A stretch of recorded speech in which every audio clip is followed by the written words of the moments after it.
Hello and welcome back to Redefined Parenting. I am your host, Veenu Keller. I want to welcome you to Zingo TV, channels 250 and 251. Please remember to download both Zingo TV app on the respective app stores and iOS and Android devices. While you download, make sure to rate and leave a comment. The app is free. Zingo TV is also available on I can't even talk today. Google Chromecast, Amazon Fire Sticks, Roku Sticks, and all smart TVs 2016 and forward. Today, I have an amazing guest. And I know I say that all the time, but this guest is really, really amazing because not only has she been my mentor, but she's been my coach for a couple years now. And she's really helped me to understand my parenting even at a deeper level. And so I wanted to bring her on today because I wanted to have this discussion. One of the things that she's helped me understand is how to get back into my center. And when things are in disarray with my kids and, we're feeling unbalanced, like a lot of us parents, sometimes we get in this unbalance of life. And so one of the things my coach has helped me to realize is there's always a center you can get back into. So I've asked her, instead of me giving you all the greatness of her wisdom, I've asked her to actually come onto the show and really just dive deep into this and help all my listeners out there realize that imbalance happens when we're parenting, but there is a center we can get back into. So without further ado, Linda, welcome to our show. Thanks, Veenu. Very excited to be here today. I have a weird accent. I live in Australia, based on the Sunshine Coast and the beautiful hinterland here. It's a great topic today. Actually, bringing yourself back to center with the parenting role, particularly. I'm not a parenting coach. I'm more a coach who helps people to create any desired outcomes in their life, whatever is big for them. But I am qualified in that I am a parent. I have 3 children, and I ranging from 30 now to about to turn 25, which sounds really weird, and 2 stepchildren, 16 and 13. I've had lots of experience as a parent and also a single parent. I was a single parent for quite a long time as well. So I know what it's like to be knocked off your center and to have the impact of that. And then also with the tools and the training that you and I have, how to come back to a center no matter what's going on, which is super cool. Yeah. Right. And what I love about it is that you and I have shared that, both being single parents, having adult kids, having stepkids, and there's different, alignments that come with different phases of our life and different parenting. And, unlike me, you didn't get a chance to redo. I thank God to give me my redos that are 10. And yet, and I mean that true and from my heart, because it's because I have the 10-year-olds that I've realized some of the imbalances, I say, where I get frustrated, I let my emotions take over. I'm reactive, right? I'm in those reactive emotions. Last week's show, I had another guest on and we talked about the reactive emotions that us parents have. And we're trying to change our kids instead of really focusing on what's showing up for us. Mm. And so it's great to have you on today, because I think it's really going to link into that of, when we have everything going on in our life with our work and the different challenges that come up, and we're pretty much all over the map. And then all of a sudden something happens with our kids. And, we just want instant results. Like, wait, I told you to do this. I don't understand why you're not. And then our emotions start to explode all over the place. And I can tell you as a parent, and I'm sure you felt this too as a parent, sometimes we just don't feel good at the end of the day about how we handle things with our kids. Yeah, definitely. I definitely say I'm out of center. Yeah, at times. And then it puts us out of center in a different way, because it's not a reactive thing. It's more of a reflective thing. But now we're beating ourselves up because I should have done better. I could have done better. And I didn't live up to a standard that I hold myself to. And because there's a mismatch there, we've got a new set of tension. And then, however we think that's going to help us, it usually doesn't, by the way, but we sort of hold that structure in place. It's like, well, I'll make myself be a better parent tomorrow, or next week, or whenever I'm feeling better, rather than actually creating an end result in terms of the bigger picture of things, which really is the crux of our work, and how we can really bring about major change. And also it becomes our beacon for creating our center, which we'll talk about, I'm sure, very, very soon with that. But yeah, so I didn't get to do a redo, but I'm very grateful I didn't do a redo. But I have, we've created a whole beautiful scenario where Craig very much is, he is the father figure to my adult children, which sounds a little weird, but really they love him like their dad, and it's a very different dynamic. But both of us work on holding our center in relation to all of our kids. And, as you know, adult children still present different challenges, it's just they're growing up. We have the illusion that, once they're out of the house, or once they're 20 or something, I won't have to worry about it anymore. They'll be off doing their own thing like I was. But then it doesn't quite necessarily work out that way. No, it doesn't. And, like you, my husband, Brian, has been definitely the father figure for my older boys too, who are 29 and 24, and holding that space for them as well. So let's just dive into this. So to help people understand, one of the things that you helped me understand a couple of years ago when I kept coming up with some of these challenges, and I was like, well, but I could help everybody else, and I could see everybody else's end result and how to help them. And so what's lacking with my own? And one of the things you asked me is like, what's the end result that I want? Like, what am I really going for when it comes to parenting? And one of the words that we both started to work on is, how do I parent for my greatness? Mm-hmm. Like, that's really about it, like parenting for my greatness. And so that was my end result, to figure out, like, what is that going to look like when I parent for my greatness? And holding that tension to realizing that that's truly what I want. And so how do we, so for the listeners out there, how could we support them in really understanding that first we have to come up with that? Like, what's the end result, like you were saying? Yeah. So really the first thing about that is to realize that what you think parenting from greatness is probably not what parenting from greatness is. So, because what we think is things like, well, I'll know I'm parenting from greatness because my children are well behaved, or, everything falls together really easily and we're out the door in time for getting on the school bus, or getting, to whatever it happens to be.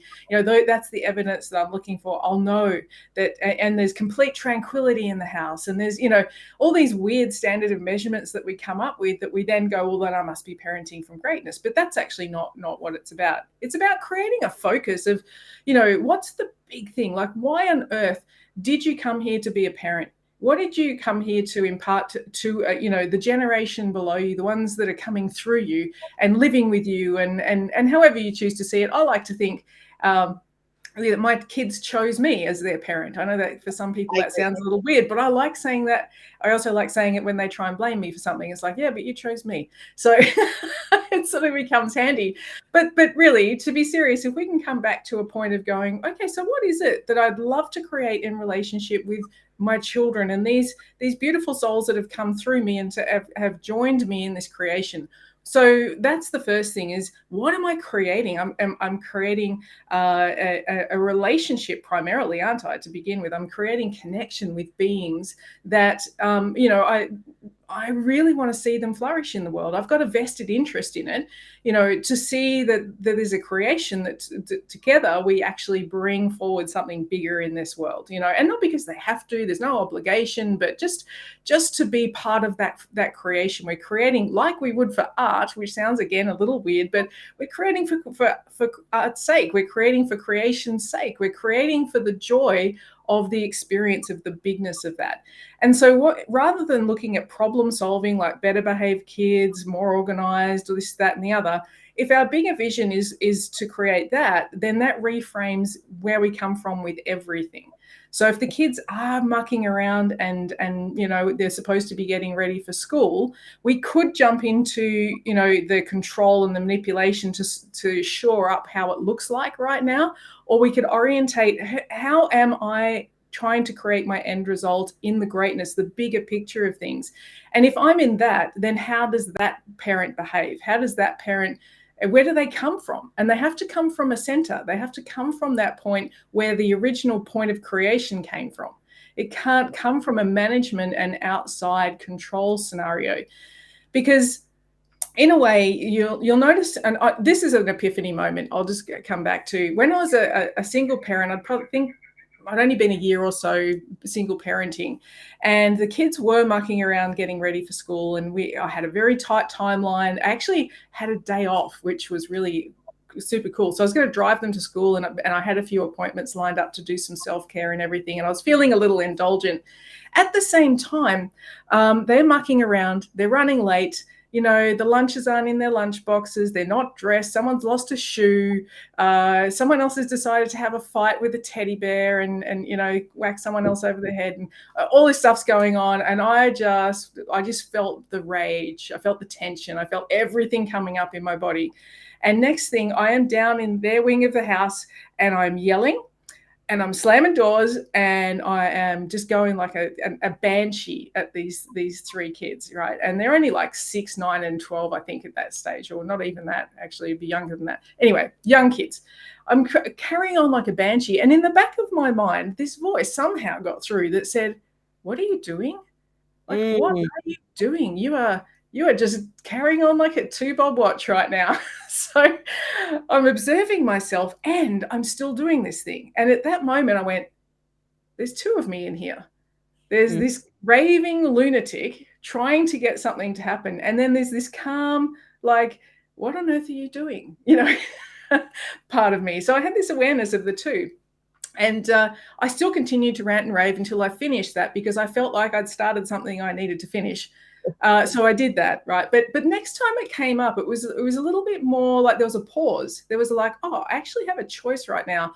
Do I need to go into the rant, raving, lunatic mother, or can I actually just stop for a moment and actually tune into the other side? And I didn't know what I was doing. I had no idea about these sorts of things. But in those moments, I gave myself a chance to stop and to just take a little bit of a breath or take a bit of notice. I'm like, okay, there is another part. There is another option. I don't have to do this. And what it did is it freed me up to question what I was really going for.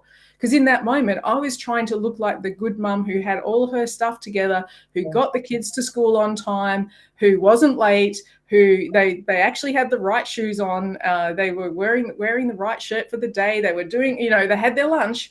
All these things, I was trying to make it look like I had my stuff together.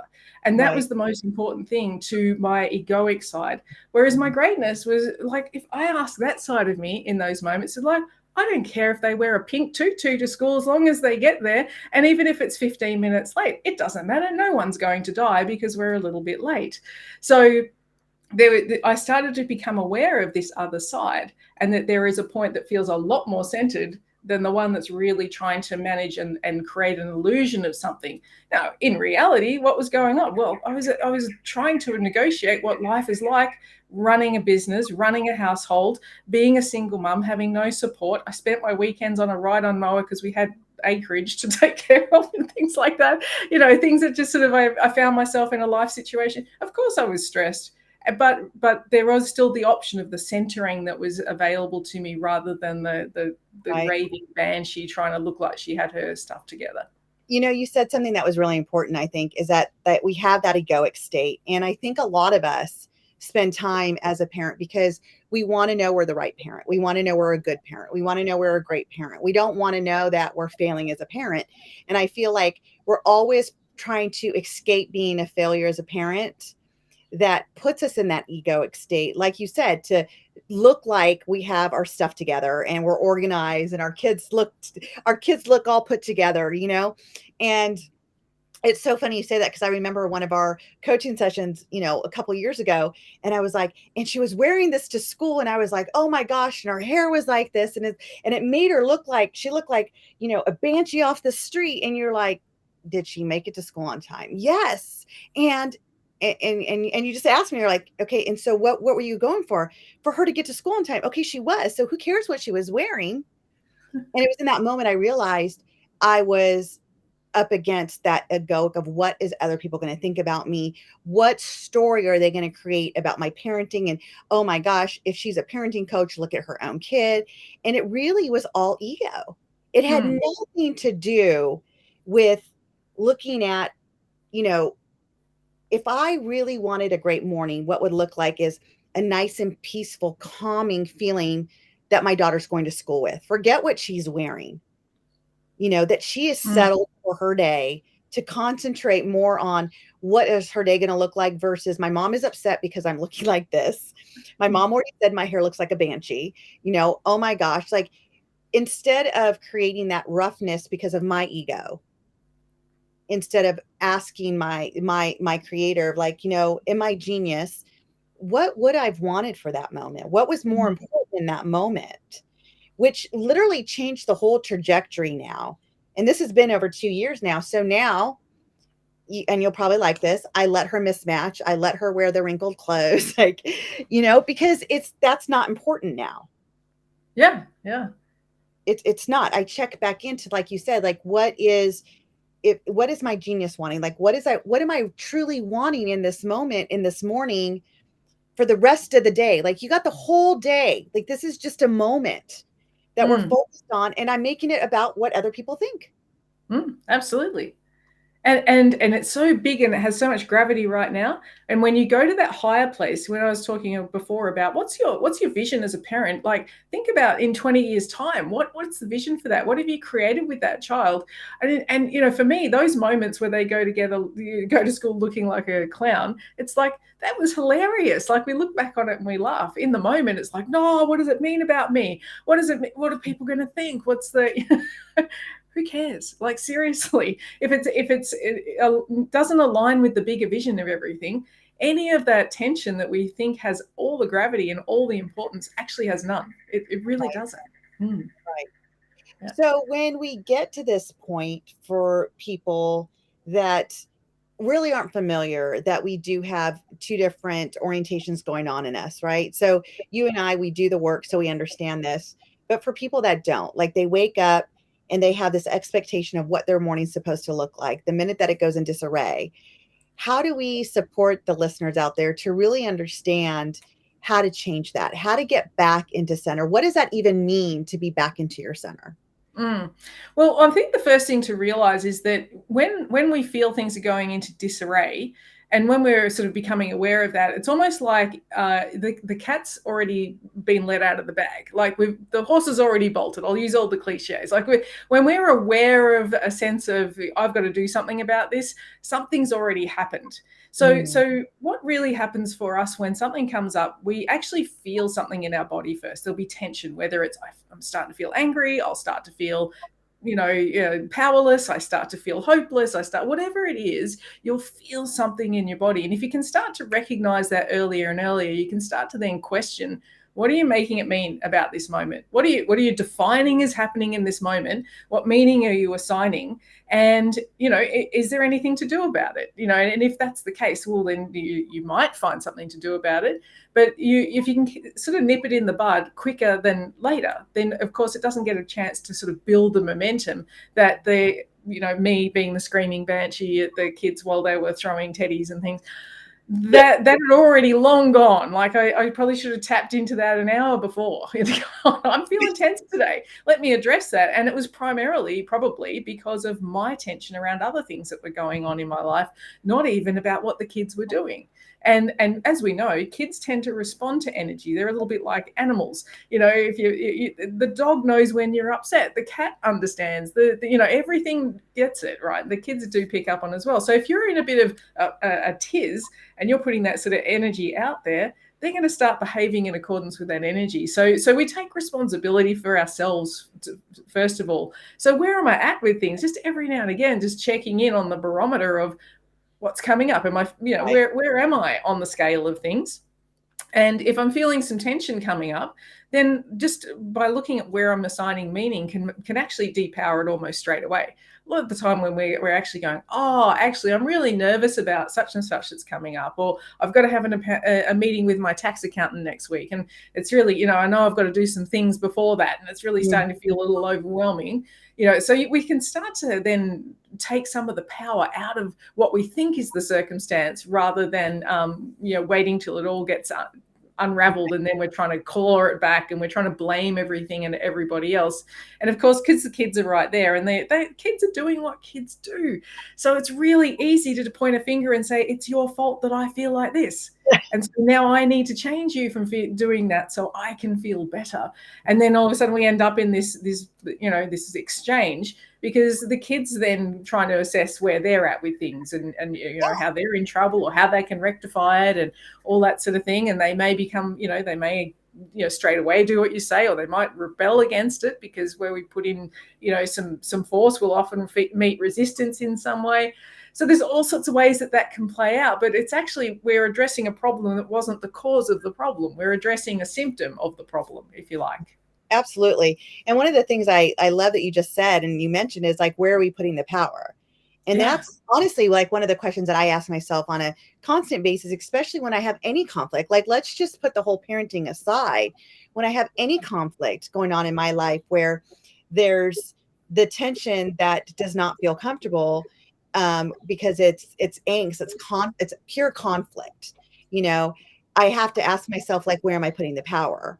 And generally, I'm putting the power into judgment. I'm putting the power into an expectation that's really not realistic anyway, And so going back to what you're saying is like, where are we putting the power? We're not even putting it into parenting from our greatness when, like you said, first define what that looks like, but that outcome that we want overall, who do we want to be for our kids? And it's funny because I'm starting to see this more and more now, probably because I'm more aware and my eyes are wide open, is how much the reflection of who I am shows up in my children.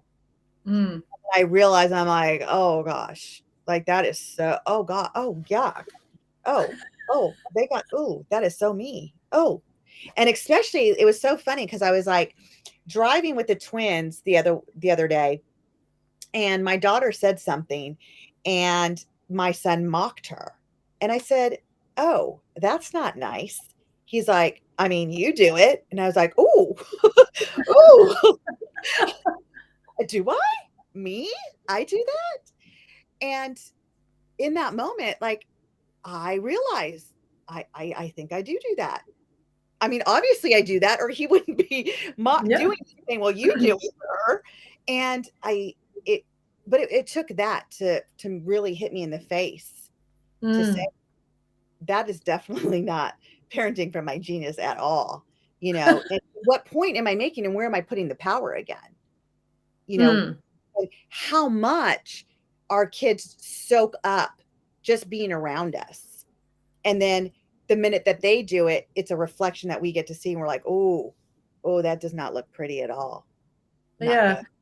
Yeah, look, it's interesting though, because then we're going into a, almost like the right-wrong scenario with things. Yeah. And it's like, what parts of myself can't be expressed in the world and that sort of thing. Is it human to judge and mock? Yes, it is. Okay, do we do it? Yes, we do. Do we make it wrong? Yes, we do. And is it nice to be subject to that? No, it's not. Okay, so that's cool to acknowledge, but it is still part of our humanness and part of who we are. So we don't necessarily need to, because as soon as we look at it and go, oh, that's wrong, I'll need to control that. Guess what? We've shifted our power into that too. So if we just go, okay, so as our kids beautifully do, they do a couple of things really well, is that they do mirror some of our shadow side. We look at it and we go, oh, wow, there's some of my dark side that I don't really want anybody else to know about. Right. And then we go, okay, well, you can't have that either. And then that becomes, it can become part of their shadow side. I'm not allowed to be like this is wrong, and all those sorts of things. And that's a whole other conversation, basically.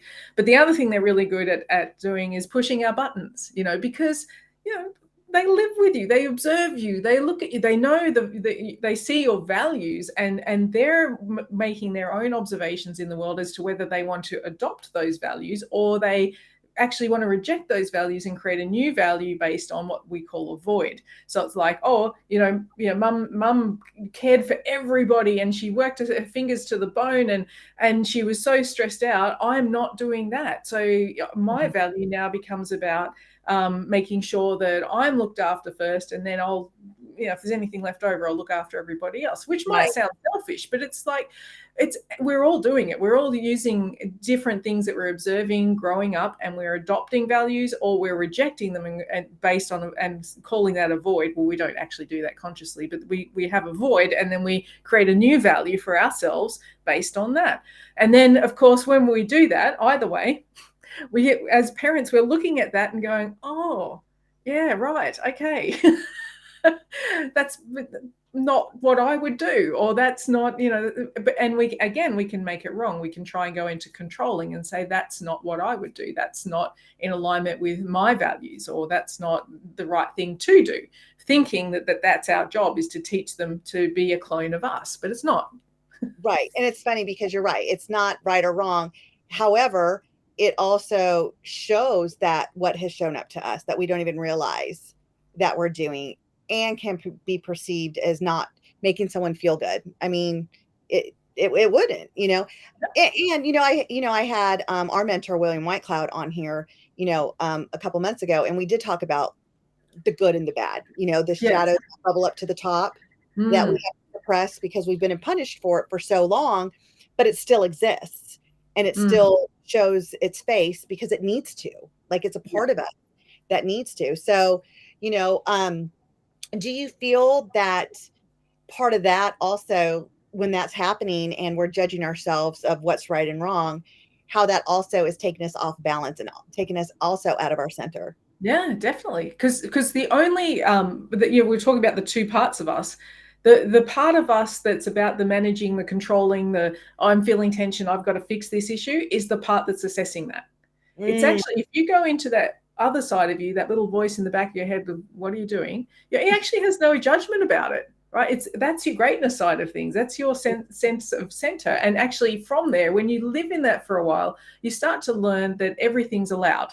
It's okay to and therefore we're not actually putting power into things that are highly dysfunctional. So let's say, I'm just coming up with a valid example for this. So let's say that we make it really wrong that your son steals your daughter's sandwich, right? She's got a sandwich and he steals it, and you're like, right, well, and she's upset, and it's like, and then it's like, you can't steal, stealing's bad, and all this sort of stuff, and then his desires then have to be put on the back burner, rather than showing him functionally he can have what he wants.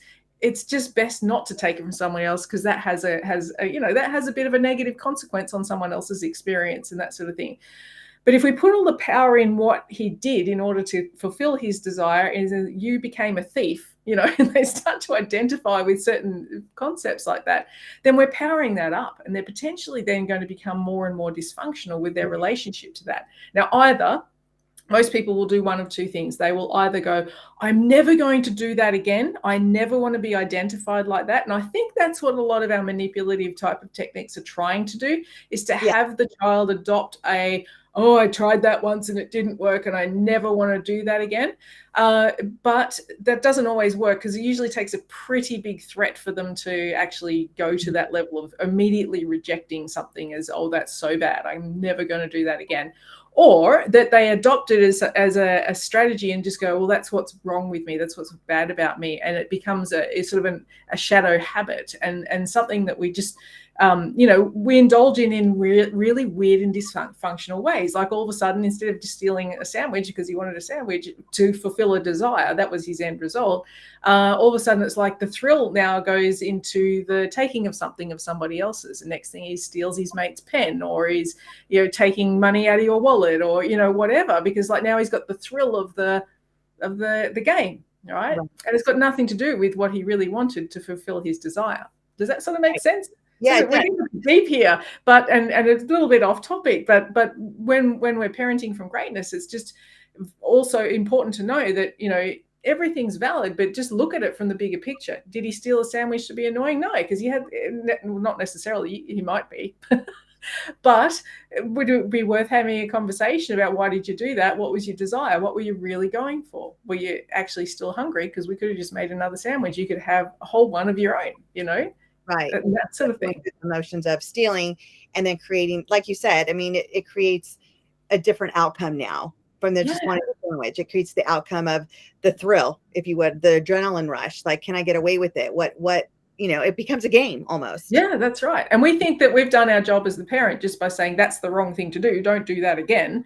And as I said, you're either going to have them go, oh, yeah, I'm definitely never doing that. Or, oh, actually, there was something about that was cool.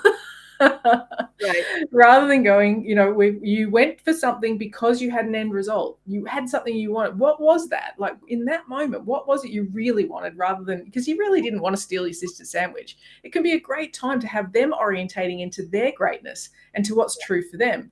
And that's another thing that we forget. We forget our kids have greatness.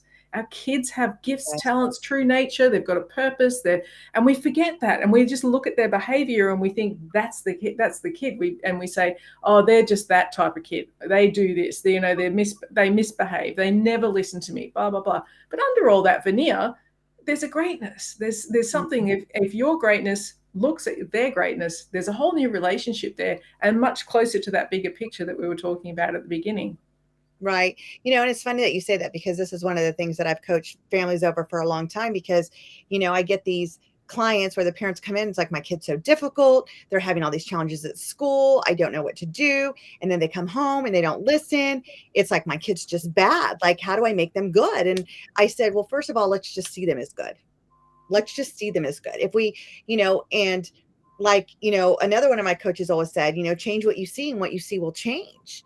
And so you're always going to see them in this light, and you're always going to see them bad. That's all you're ever going to see them. You're never going to be able to see their greatness, because it's so filtered with the bad, because we've already labeled it bad. Instead of just labeling it, it's a behavior for an end result that they're trying to fulfill in their life.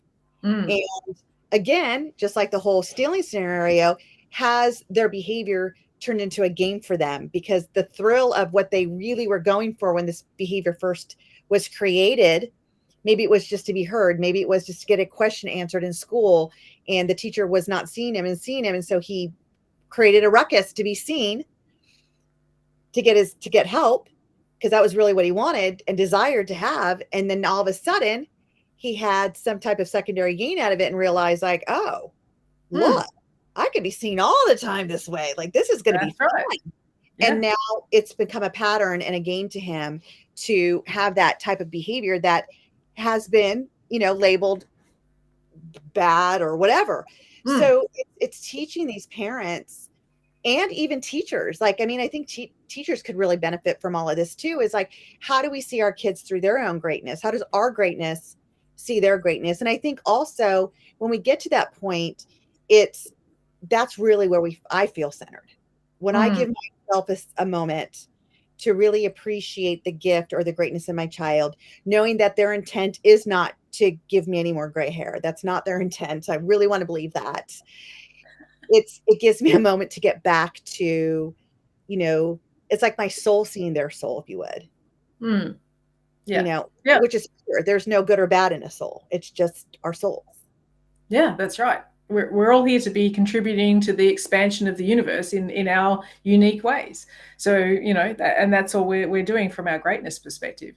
And it's really interesting, because we see the personality and the identity of somebody, and we think that's them. We how many times do you look at someone that and you go, oh, they're like this, or they do this, or they're a gossip, or they're they just never follow through on anything, or they all these things. But really, it's the veneer over the big center. And I used the analogy the other day. I said to someone, I said, do you eat M&Ms? She said, no. I said, but do you know an M&M? She said, yes.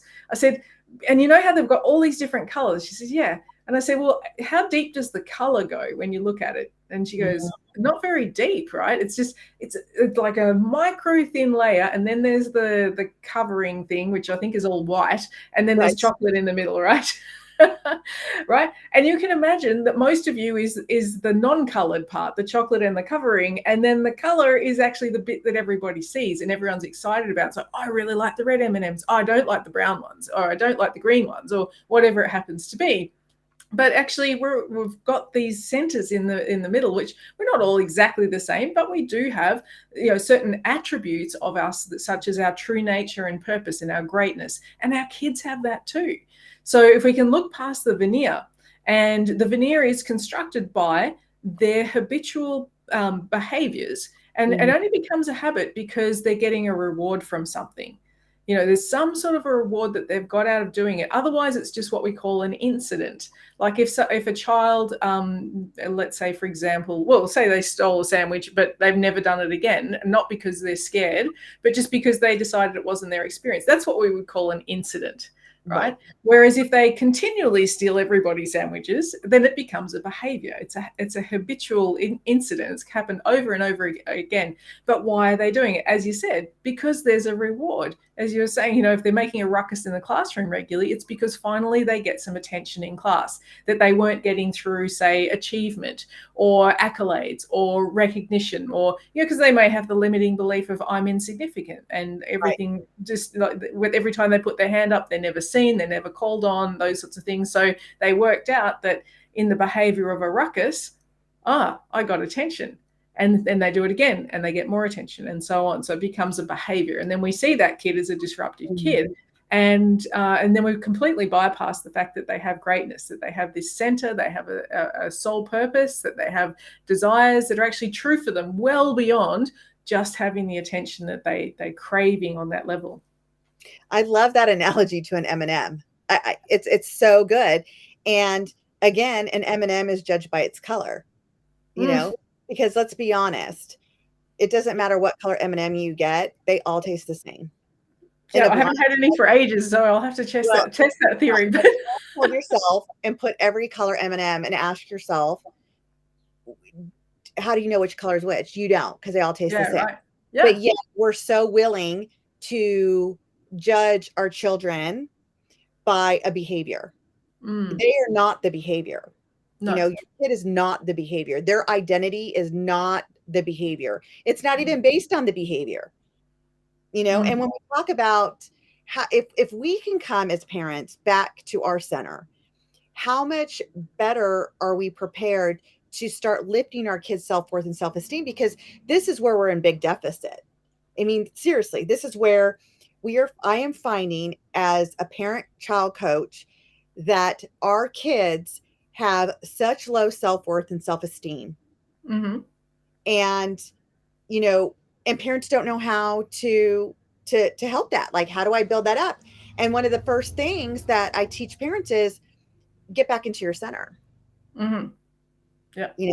See your kid for their greatness. See your kid as they're amazing. What do you see differently? And then all of a sudden the behaviors turn away. Like there's no more behaviors when you ask that question. Yeah. I think also that the thing really to remember in that, because that's very true. It's such a powerful structure. And the thing to remember with that is that also in order to come back to your center, you have to remember your own greatness. You have to remember that you have greatness too, because you can't be in a centered state denying the fact that you have greatness, that you've got a true nature and a purpose. And then when we start to come back to that, if you're really aware of it, what you'll start to notice is that you'll start to be aware of and to follow your own heart's desires. And when you do that, the thing that becomes obvious is that the more you invest in energy and attention and action into those things that are true for you, like say, for example, you used to love to paint, then you had kids and you gave up painting, right? You don't do that anymore. And then you start to recognize, I've got a center, I've got greatness. Actually, I just, what I really feel like I'd love to do is to connect back with some painting, and you start painting, right? And you're starting to really connect with that true part of you. And that it gives you then another means to come back to your center. Now, that's one thing. That allows you to sort of strengthen that muscle of being in your center using a hobby or something you absolutely love.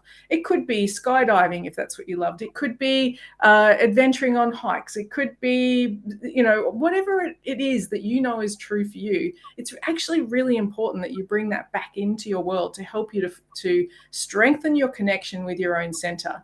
But the next side effect of that also, and there are many, but in terms of being a parent and having children, is what do they get out of that? When they see mum or dad indulging in something that they absolutely love, painting. And I use the word indulging in a bit of a weird way, and you'll see in a moment why. But mum's painting, dad's out in the shed doing some woodwork, and it's something he used to love to do. Or mum's out doing speaking from stages and expressing herself, or dad's singing, or whatever it is.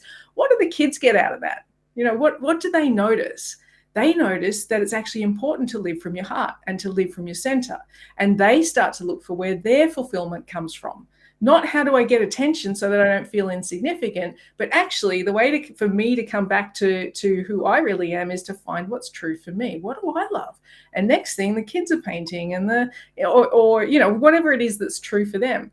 And I've always found that in my house, and that and it continues to happen.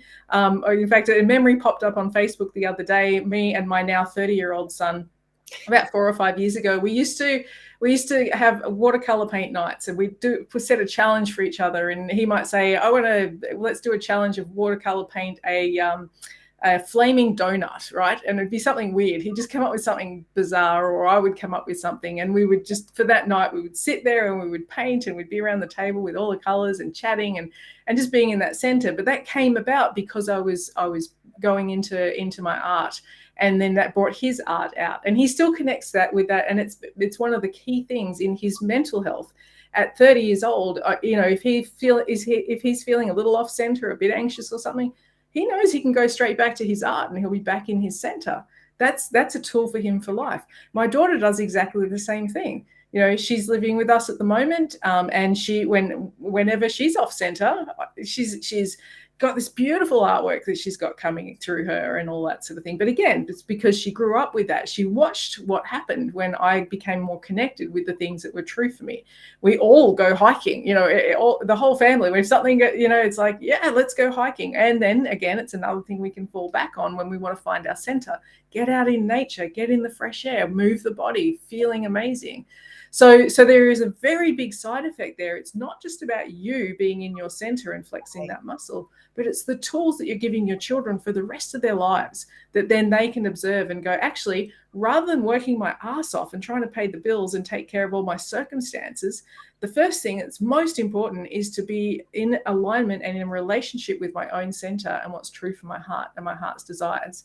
And rather than seeing that as selfish, seeing that as actually it's selfless, because I can't give from a point of I'm anxious or I've got things that have to be done and there's demands on me and I'm feeling tension and I'm now emotionally reactive to the world.